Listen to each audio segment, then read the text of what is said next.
And the next technique is journaling. During any of the previous techniques that I've shown, things might come up, they might reveal themselves. We might come across tension. We might come across uncomfortable feelings. We might have symptoms, either behavioral patterns, physical symptoms, whatever they might be, some form of dis-ease or discomfort that we have become aware of. Or we might have questions that we haven't been able to answer because we haven't been able to process things yet.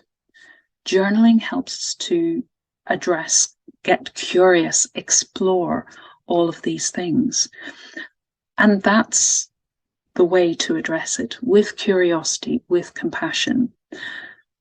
And if things come up that are judgmental, that's fine.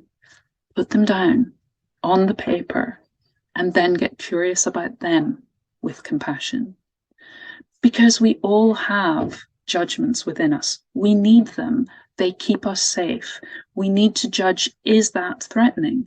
Am I safe doing this? Can I go there? Can I do this? Is that person somebody that I can trust? We need all of these judgments. But when it goes into being judgmental of ourselves or judgmental in a negative way about others, that's when it's good to be curious. So if we find ourselves feeling these things, thinking these things, saying these things, we can journal about them. We can explore where they come from. We can explore where they're serving us and where they aren't, all done with compassion. And so journaling helps us because it gives us a sense of objectivity. It helps to restore perspective. It can also help us to make connections, to see that happens when I do this.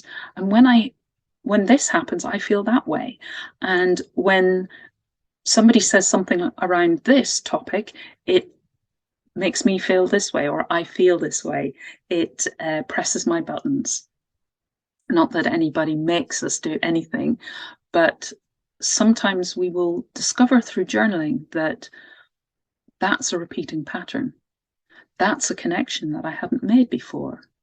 It might be around every time I eat that thing, I feel this way, and it doesn't feel good.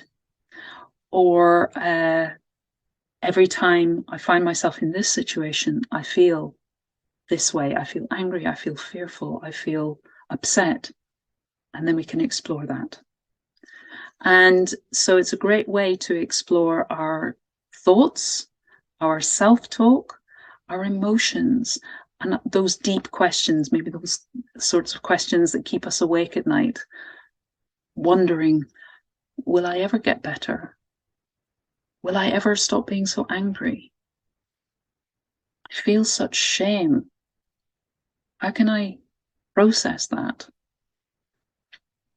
And it also helps us to record changes over time.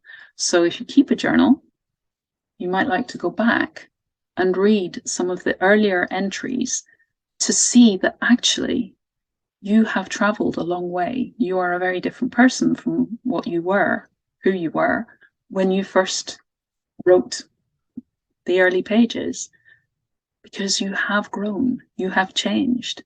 We might not see it as it happens slowly over time, but when we reflect back, we look at those early journal entries, we can see, actually, yes, I have changed. I am quite different. And that gives us motivation to keep going and helps us to feel that we've achieved something. It gives us that recognition that so often is really supportive.